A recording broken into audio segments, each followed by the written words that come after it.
Olá pessoal, preparem-se para mais um vídeo no Mago do Reddit. Não se esqueçam de se inscrever, curtir e compartilhar seus pensamentos nos comentários.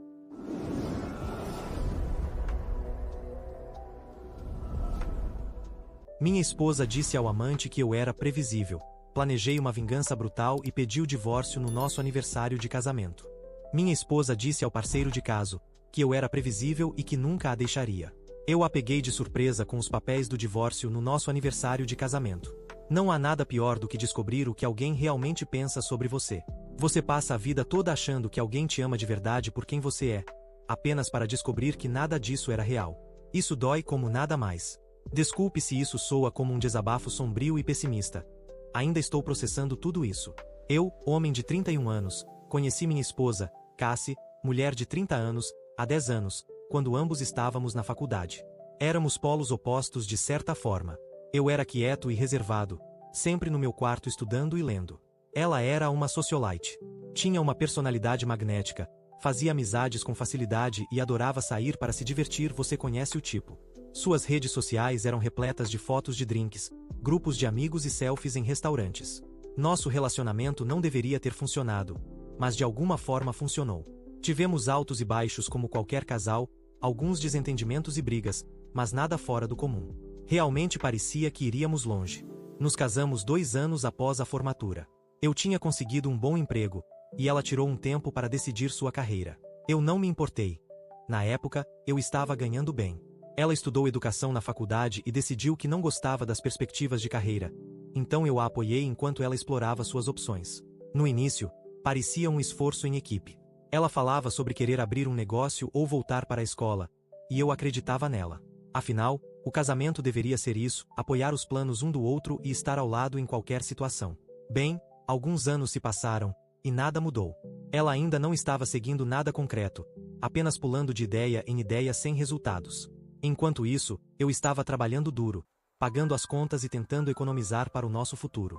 Eu toquei nesse assunto várias vezes, dizendo que ela precisava se concentrar e definir um plano.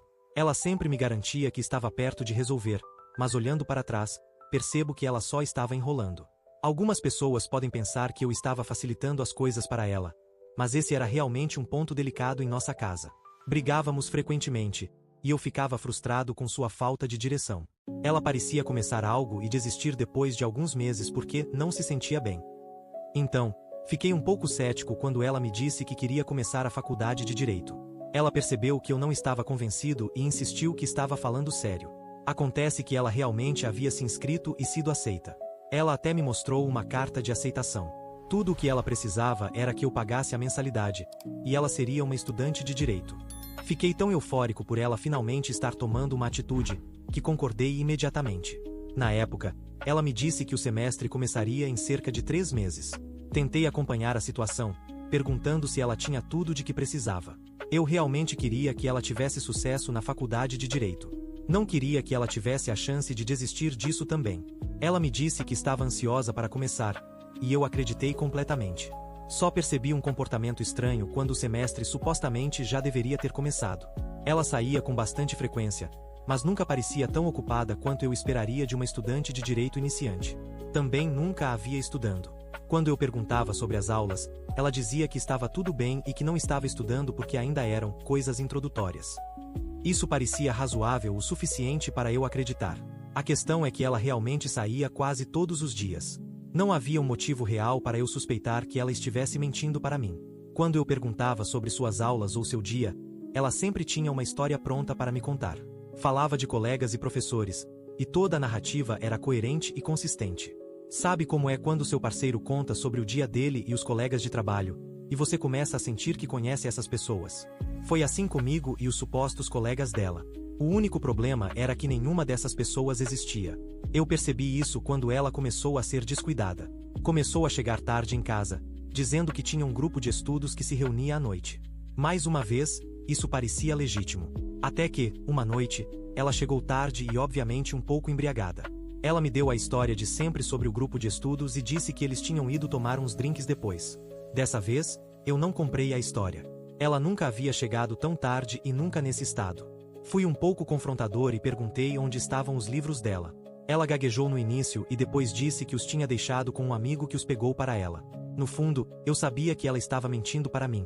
Então pedi que me mostrasse algumas fotos que ela havia tirado com os amigos naquela noite.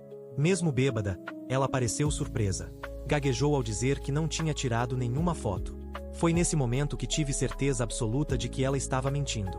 Sempre que saíamos juntos, ela tirava dezenas de fotos. Ela sempre precisava de fotos dela, de nós dois juntos e da comida.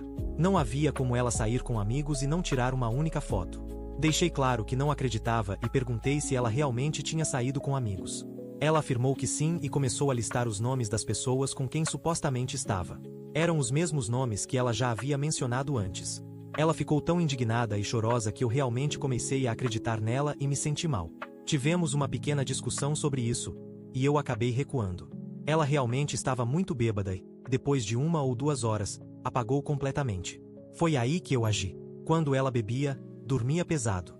Uma vez que ela estava dormindo, eu sabia que ela não acordaria por nada menos que uma invasão militar. Então, peguei o celular dela e olhei suas fotos.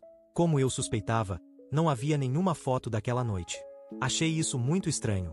Ela tinha bebido naquela noite, pelo menos, teria tirado fotos do drink que pediu. Fiquei ali com o celular dela, tentando encontrar uma maneira de descobrir onde ela realmente tinha estado naquela noite. Foi então que me lembrei dos amigos que ela mencionava. Os 3 nomes que apareciam frequentemente eram Sarah, Amy e Jenna. Procurei esses nomes nos contatos dela, e nenhum deles apareceu. Sinal de alerta número 2. Agora, eu tinha certeza de que nada era como parecia. Essas pessoas não existiam, e comecei a duvidar se ela era sequer uma estudante. Entrei nos e-mails dela e procurei por correspondências da faculdade. Esperei encontrar e-mails confirmando coisas como admissão, pagamento e matrícula. Encontrei apenas 3 e-mails da faculdade. O primeiro a parabenizava pela admissão. Os outros 2 eram lembretes de que o pagamento da matrícula precisava ser feito antes do início do semestre. Depois disso, não havia mais nada. Nenhum e-mail confirmando o pagamento ou congratulando-a por concluir os requisitos de admissão. A implicação me deixou atordoado. Minha esposa estava mentindo para mim sobre ser estudante. Não vou entediá-lo com o resto. Acessei o portal estudantil da faculdade e não havia nenhuma evidência de que ela tivesse feito login alguma vez. O link estava azul, tanto no celular quanto no laptop dela. Os campos de nome de usuário e senha não estavam preenchidos automaticamente. O site nem aparecia no histórico do navegador. Eu estava furioso. O que ela fazia durante o dia? O que ela fez com o dinheiro que eu dei para ela? Depois de alguns minutos, sentado ali, fervendo de raiva, decidi cavar mais fundo. Ainda havia perguntas sem resposta, e eu iria até o fim enquanto ela estava desmaiada. Então, comecei a revisar as mensagens diretas dela nas redes sociais. Sem surpresa, não havia mensagens com colegas de classe, grupos de estudo ou professores. Apenas mensagens com pessoas que eu não conhecia. Passei pela maioria delas, e eram conversas bem banais. Até que cheguei ao Mark. Mark era diferente. As mensagens deles iam meses atrás e começaram de forma flertante. Rapidamente ficaram muito mais ousadas, e logo, começaram a trocar fotos. Depois disso, havia mensagens combinando horários para se encontrarem. Não precisei de um calendário para perceber que eles se encontravam nos horários em que ela supostamente deveria estar na aula. E havia mais. Ficou bastante óbvio para onde o dinheiro tinha ido. Ela estava gastando em estadias em hotéis e viagens com esse cara. E eu aqui, achando que estava investindo no futuro dela, enquanto ela gastava o meu dinheiro às escondidas para se divertir com um cara qualquer. Eu precisei me segurar para não sacudi-la e acordá-la naquele momento. Eu não conseguia acreditar. Sentia como se estivesse ao lado de uma completa estranha. A incredulidade era como se alguém tivesse me dito que meu cachorro falou com eles. Era impossível, mas as evidências estavam bem ali. Minha esposa não era quem eu pensava que ela era. Não conseguia parar de rolar as mensagens, embora preferisse rastejar por cacos de vidro do que continuar lendo aquela sujeira que estava vendo. Mas eu não tinha escolha, precisava estar informado. Já havia passado tempo demais no escuro. Às vezes, eu gostaria de ter parado de ler naquele momento. Em algum ponto, eles começaram a falar sobre mim. Havia muitas reclamações sobre o tipo de marido que eu era. Ela dizia que eu estava sempre ocupado com o trabalho e que nunca tinha tempo para levá-la a clubes e festas. Não importava que eu fosse o único a sustentar a casa e que a levasse em vários encontros por mês. Aparentemente, isso não significava nada se ela não pudesse sair tanto quanto gostaria. Ver ela reclamando de mim para outro cara me deixou furioso. Mas ficou pior. Mark perguntou se ela não estava preocupada de eu descobrir sobre eles. Ela respondeu com uma risada e disse que eu era fraco demais para deixá-la. Mesmo que eu soubesse, ela estava segura e dizia que eu era previsível, acreditando que eu só iria ficar triste e perdoá-la, que eu não tinha coragem para ir embora. Eu estava furioso. Sabia que ela me subestimava, porque naquele exato momento considerei nosso relacionamento terminado. Eu queria acordá-la e gritar com ela, mas era inútil. Com o tanto que ela tinha bebido, eu não conseguiria nada de útil dela. Decidi esperar até a manhã seguinte para jogar tudo o que eu tinha descoberto na cara dela. Naquela noite, dormi no sofá. Durante a madrugada, me acalmei um pouco. Não cheguei nem perto de perdoá-la, mas senti que não bastava simplesmente confrontá-la. Eu queria fazer algo que a destruísse. Ela precisava se sentir tão miserável quanto eu me sentia naquele momento. Já se passaram 2 semanas desde que descobri as mentiras dela, e comecei a preparar uma pequena surpresa. Nosso aniversário de casamento está daqui a 2 meses. Vou atualizar este relato e contar como tudo aconteceu. O jantar de aniversário foi um sucesso completo para mim, pelo menos. Não acho que ela tenha gostado, mas tenho certeza de que ela não vai esquecê-lo tão cedo. Foi difícil viver sob o mesmo teto com aquela mulher por mais 2 meses. Nem me preocupei em fingir que estava tudo normal, e ela percebeu. Perguntava o que estava errado, mas eu desconversava com respostas vagas. Não tinha energia para fingir gentileza, e honestamente, eu até gostava de vê-la desconfortável, tentando descobrir o que estava me incomodando. Ela provavelmente achava que eu estava tendo uma crise de meia-idade, porque continuava sugerindo que tirássemos férias. Eu só dizia que estava ocupado com o trabalho. Enquanto isso, eu estava ocupado planejando minha saída. Nosso aniversário finalmente chegou, depois do que pareceram 2 anos, e eu disse a ela que tinha algo especial planejado. Ela se animou com a ideia de um jantar sofisticado. Ficou especialmente contente quando contei que tinha reservado uma mesa no restaurante favorito dela. Queria que tudo fosse perfeito para a noite que eu havia planejado. Ela se produziu toda para o jantar. Perguntou como estava, e eu menti, dizendo que estava ótima. Não me importava mais com a aparência dela, não havia roupa neste planeta que pudesse torná-la bonita para mim novamente. O jantar começou normal. Pedimos comida e vinho, conversamos trivialidades e tiramos várias fotos. Ela parecia relaxada, obviamente achando que a tensão entre nós havia acabado. Depois que serviram a sobremesa, decidi que era hora de tratar dos negócios. Entreguei a ela o envelope que estava no bolso do meu paletó a noite toda. No início, ela ficou animada, provavelmente achou que era um presente ou ingressos para uma viagem. Ficou confusa quando abriu o envelope e encontrou uma fatura. Eu sabia que ela não pagaria. Não era algo legalmente vinculativo. Eu só queria enviar uma mensagem. E a julgar pela expressão no rosto dela, a mensagem foi recebida. Ela começou a chorar ao olhar para o papel e tentou se explicar. Eu expliquei que a fatura era pelo dinheiro que ela havia recebido de mim para pagar a faculdade e que eu esperava que ela devolvesse o valor integral. Ela tentou me convencer de que realmente tinha usado o dinheiro para a matrícula, mas eu a cortei e disse para não se afundar ainda mais. Ver ela se debulhar daquele jeito me deu uma pontada de satisfação. As pessoas começaram a nos olhar, mas eu não me importava. Nunca mais voltaria àquele restaurante, e fiquei feliz em arruinar o lugar para ela também. E eu ainda estava apenas começando. Em seguida, peguei debaixo da minha cadeira um grande envelope pardo. Tentei entregá-lo a ela, mas ela não se moveu para pegar, então joguei-o na mesa à sua frente. Ela abriu o envelope com a mão tremendo, e todo o corpo dela pareceu desmoronar ao ver o que tinha dentro: papéis de divórcio. Ela passou de soluçar a implorar. Estendeu as mãos por cima da mesa, tentando segurar as minhas, e implorou para eu reconsiderar. Disse que pagaria o dinheiro de volta, que realmente iria para a faculdade, que arrumaria um emprego, qualquer coisa para evitar o divórcio. Perguntei por que ela estava tão desesperada para continuar casada quando havia dito ao Mark que eu era tedioso e previsível. Lembrei a ela que tinha garantido a ele que eu nunca a deixaria. As lágrimas pararam assim que ela percebeu que eu sabia de tudo. Foi nesse momento que caiu a ficha de que ela estava em uma situação muito mais séria do que imaginava. Não fiquei surpreso quando começou a balbuciar desculpas. Primeiro veio o clichê de sempre, alegando que nada aconteceu entre eles.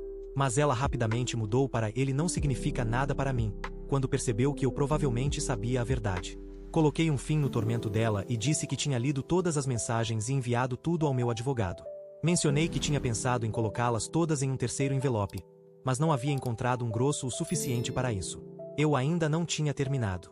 Disse que me mudaria no dia seguinte. Já havia reservado um motel para aquela noite e iria buscar o restante das minhas coisas no dia seguinte. Informei também que tinha cancelado os cartões que estavam em meu nome e parado de depositar dinheiro na conta conjunta desde que descobri a infidelidade dela.